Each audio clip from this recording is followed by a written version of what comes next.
How do you write the final chapter of a book no one wants to end?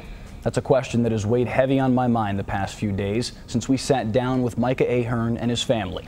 Superhero Micah, as you assuredly know him now, is on hospice. His time left is measured in weeks at this point. His doctors have stopped treatment and turned their focus to pain management. But amidst all that, the immeasurable strength of the Ahern family will leave you in awe. As a parent, you never expect it's going to be your child.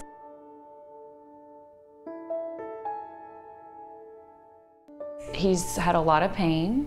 We have been working with his doctors as well as hospice. How do you feel after signing your contract? Good.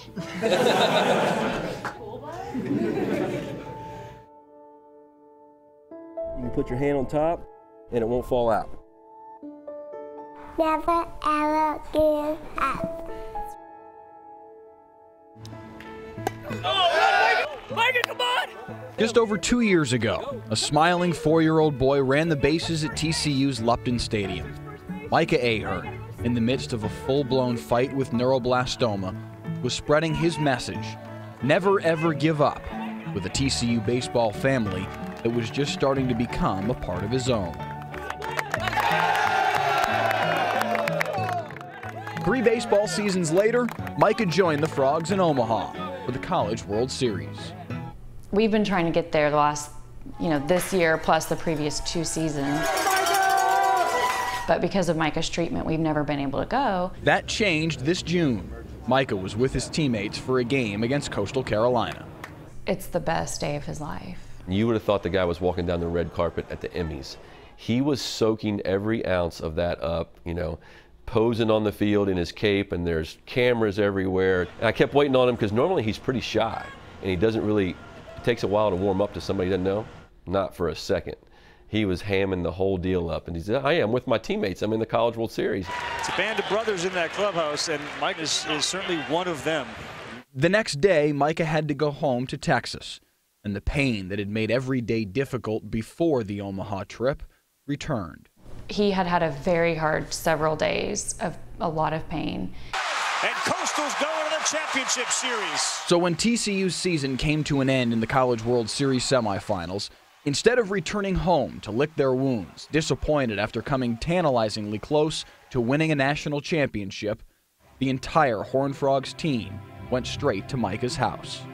One of our teammates wasn't there with us, and so we wanted to get to him as soon as we could. Immediately he was like, we've got to have a Nerf gun war. Hey, wait, not the girls, not the moms. And all of a sudden, his mom told me, everything changed. All of a sudden, the pain he had was gone.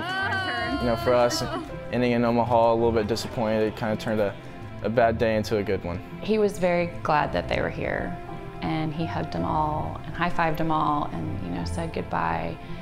And I don't know that he'll see them again. Snowman bead. For a boy who loves Nerf gun wars and Legos, a collection of beads might not seem like something that would catch Micah's attention. And also because there's a picture of a dog. Yeah. But these beads have a very special meaning. The white represents each time that he got chemo. Each unique color represents a different obstacle he's overcome during his treatment. That's one of the ones that he got one of the times that he lost his hair. That was funny. Isn't that funny? And through 6 years of fighting cancer, hundreds upon hundreds of beads worth of chemotherapy treatments, blood transfusions, and radiation, the Ahern family, Micah especially, has relied on prayer. And he always prays that God would take away his cancer. Please help Micah feel better. Amen. Yes, our prayers have changed some. And, my number one prayer for him is that he would have comfort and he would not suffer. But I still pray for him every day that God would heal him here and that God wouldn't take him home yet, but he would let him stay here. Fishy one. Yep, it's a fish bead. We know what the reality is and that I don't want to go to sleep at night, you know, because I just want to stare at him and enjoy that. And that's one of the few quiet moments of our day. And so sometimes he stays up late with me and we just chit chat in bed, and that's some of my favorite times and the sweetest moments. We should get a TCU bead. Micah's reality is one that so many have prayed against. Thousands of people have grown to love this 7-year-old superhero. But no one loves Micah more than his family, his parents, his sisters Grace and Eden Kate, and his brother Nolan. Last night, all three of us were in bed and they were just talking about how much they love each other and how much they're going to miss each other.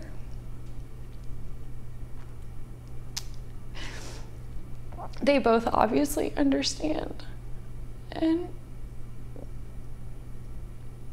when that's your only brother, for each of them, they have a really special bond. And so for them to start really understanding, you know, my brother will be gone, it's something that isn't lost on Micah.